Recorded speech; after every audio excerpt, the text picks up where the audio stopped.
Namaste dear learners. I would like to welcome you all to our series of video lessons on the BA third semester optional English syllabus, Rani Chennamma University, Belagavi. And today we will discuss the second part of the poem, The Lotus Eaters. I will go on analyzing the poem line by line. The second part of the poem is called as Choric Song. There is sweet music here that softer pulse. They are talking about that particular island, and they say there is a sweet music that pulse very softly. Then petals from blown roses on the grass. The petals of the roses are also falling on the grass, or night dews on the still waters between walls of shadowy granite in a gleaming pass. The pass, that particular pass is very gleaming, and there is a shadow. Music that gentlier on the sprint lies. The music which is heard in that particular island is gentler than all the things, than tired eyelids upon tired eyes. The music of that island seems to be tired eyelids on which falls on a tired eye. Music that brings sweet sleep down from the blissful skies. Here are cool mosses deep, and through the moss the leaves creep, and in the stream the long-leaved flowers weep, and from the craggy ledge the poppy hangs in sleep. Everything seems to be sleepy, everything seems to be weeping, everything seems to be very slow on that particular island. Why are we weighed upon with heaviness? Now the mariners question, why are we laden with such weariness, heaviness? And they peel after eating that branch, the branch of the lotus. They seem to be very heavy and utterly consumed with sharp distress. We are feeling sharp distress in our heart, while all things else have rest from weariness. They question, when all the things on this island have rest from tiredness, rest from weariness, why not we have? All things have rest. Why should we toil alone? All the things on the earth are at rest. Why only we should toil hard? The mariners asked the question. We only toil who are the first of things and make perpetual moan. We, our entire life, we work hard, and when we are aged, we seem to be moan. We moan because of the pain by that work, they say. Still, from one sorrow to another thrown. In human life, we come across to number of sorrows. Why not other things on the earth? No ever fold our wings. We cannot fold our wings and sleep happily for a moment and cease from wanderings. Why can't we stop at a particular place and take a good rest? Nor steep our brows in slumber's holy balm, nor hearken what the inner spirit sings. Why are we not able to listen to what our heart says? There is no joy but calm. There is no joy for us in this world. Why should we only toil the roof and crown of things? Why only we, the human beings, work hard when all the other things in the nature are at rest, are enjoying their life? Lo, in the middle of the wood, the folded leaf is wood from out of the bird. See, the leaves of the trees are also sleeping, they are resting with winds upon the branch, and there grows green and broad, and take no care. Even if the wind falls on them, wind blows them, they do not care at all. Sun steeped at noon and in the moon. The sun burns us, why not them? They ask. Nightly dew fed and turning yellow. The dew that falls in the night turns yellow, falls and floats around the air. The dew that falls in the night floats in the air. Why not we? Lord, sweetened with the summer light. All the flowers on the earth are sweetened because of the sunlight. The full juiced apple waxing over mellow. The apples that are full of juice are also resting. Drops in a silent autumn night. The apples falls in the autumn night. All its allotted length of days, the flower ripens in its place. The flower ripens in its place and falls, and it doesn't do anything else.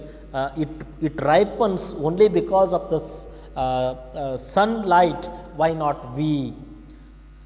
Ripens and fades and falls and hath no toil, fast rooted in the fruitful soil. The flower that blooms ripens because of the sunlight and falls to the earth and vanishes. Why not we, the human beings, be like that flower? The mariners ask. Hateful is the dark blue sky. We hate the dark blue sky, which is also sleeping and resting, vaulted over the dark blue sea. The entire blue sea is vaulted over the blue sea. Death is the end of life. Death seems to be the end of life. Why should life all labor be? If death is the end, why should we labor so hard, toil so hard, work so hard in our life? Let us alone. Time driveth onward fast. Time runs past. Time doesn't wait for anybody. And in a little while, our lips are dumb. When we go on counting the time, our lips, our body will become dumb and it will lose its charm. Let us alone. What is that will last? What will remain for a long time? What will remain mortally and immortally on this earth? All things are taken from us. All the things on this earth take help from us and become portions and parcels of the dreadful past. All the things become past. They lose their charm, they lose their breath, and they die. Let us alone. What pleasure can we have to war with evil?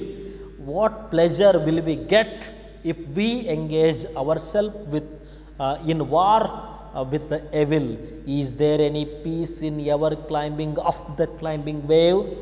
Can we find peace if we climb the climbing waves? All things have rest and ripen toward the grave.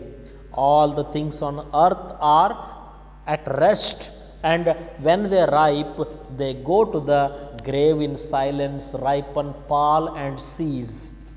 Give us long rest or death, dark death or dreamful ease. The mariners ask the god to give them a long rest, which seems to be death.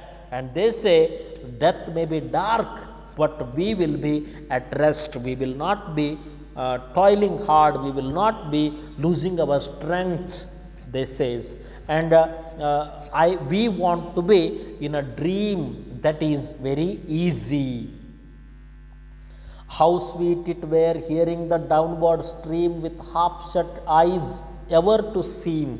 It was very sonorous, it was very beautiful to hear the streams that are flowing downwards, falling asleep in a half dream. It is very beautiful to fall asleep in a half dream. To dream and dream. Dream is the place, dream is a thing which makes us happy and which avoids the reality of life, like yonder ember light which will not leave the myth bush on the height to hear each other's whispered speech, eating the lotus day by day. We will stay here only and we will not bother about the light, amber, anything else. We every day we want to eat the lotus to watch the crisping ripples of on the beach. We want to eat the lotus which will bring us drowsiness, and we want to watch the beauty of the sea on the beach and tender curving lines of creamy spray. We want to see the spray of the sea to lend our hearts and spirits wholly to the influence of mild minded melancholy. We don't want to wander anymore. We want to lend our hearts and spirits completely to the influence of this melancholic world, to muse and brood and live again in memory. We want to remember, we want to recollect, and we want to live in only in memory. We don't want to live in reality. With those old paces of our infancy heaped over with a mound of grass, 2 handfuls of white dust set in an urn of brass. After our death, what happens?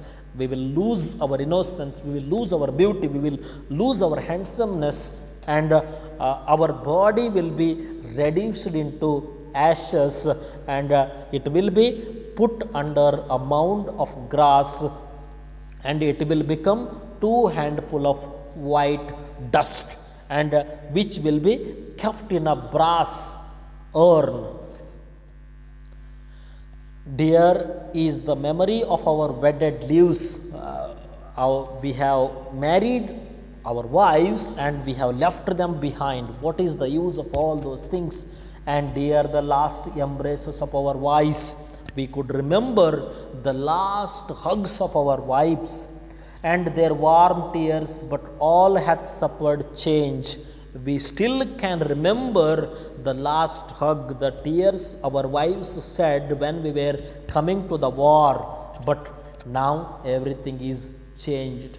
For surely now our household heats are cold. Our wives might have forgotten us, our children might have forgotten us, our sons inherit us. Our children have started ruling over our land, ruling over our property. Our looks are strange. We have become unrecognizable. And we should come like ghosts to trouble joy. Now they are living happily back in the home. If we go now with this present state, we will be like ghosts who will snatch their joyful life, or else the island princess overbold have eat our substance, and the ministerial sings, or might have the princess of our land might have confiscated all our property, and our wife might have married another person in our absence, and our children might have grown old and they might have forgotten us.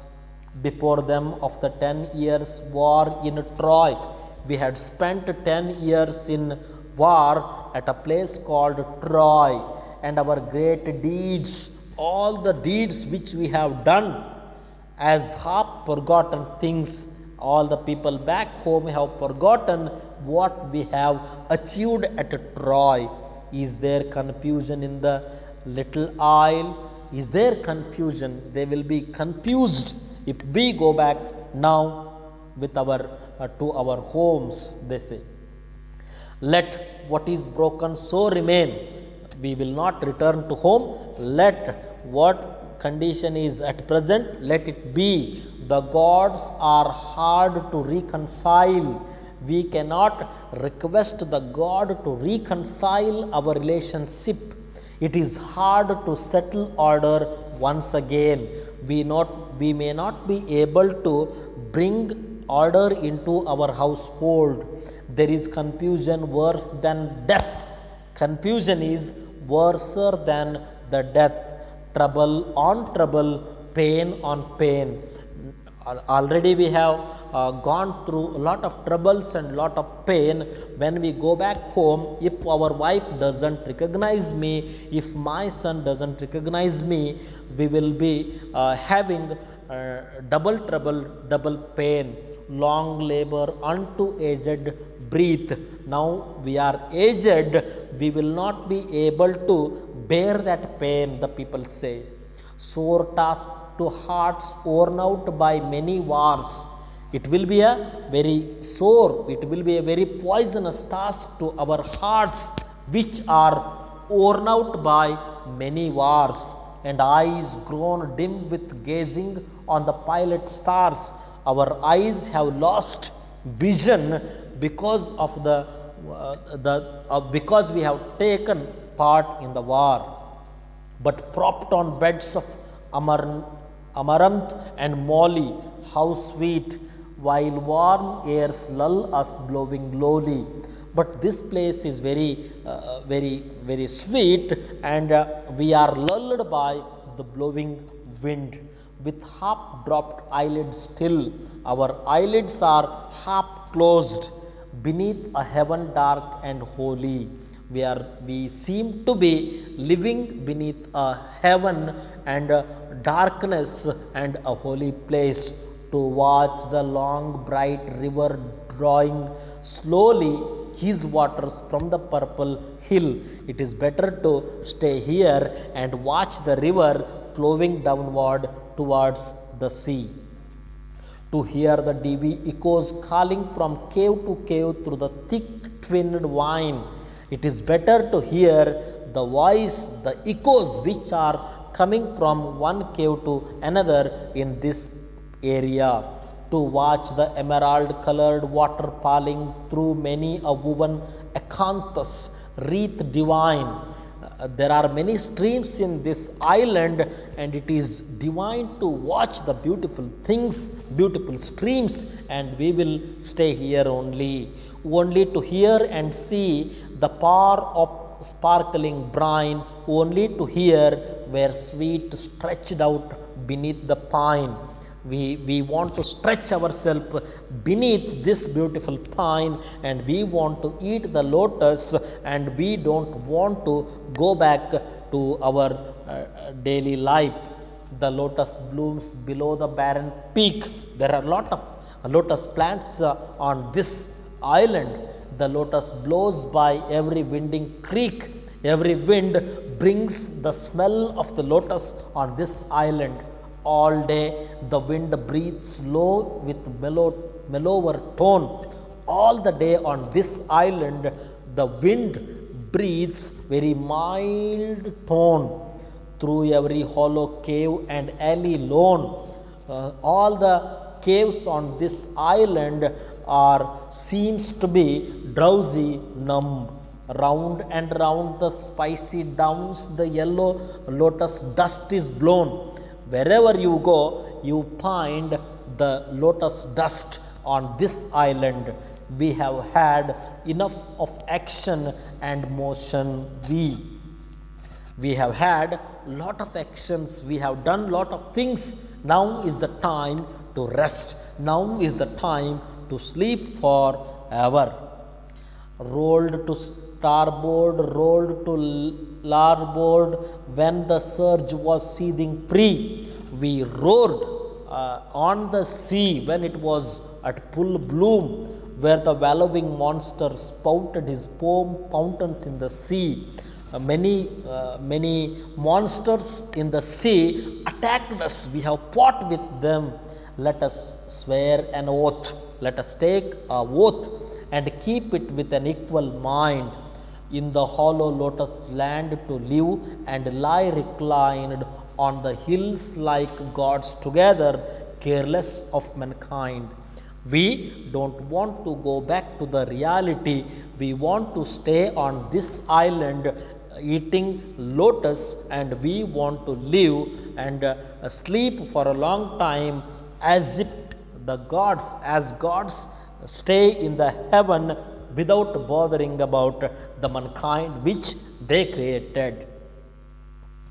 For they lie beside their nectar and the bolts are hurled, because gods always have nectar beside them.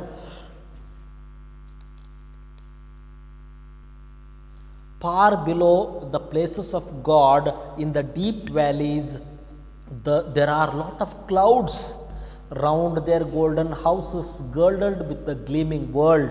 The world of the gods is gleaming with gold, and their houses are very beautiful, where they smile in secret, looking over wasted lands.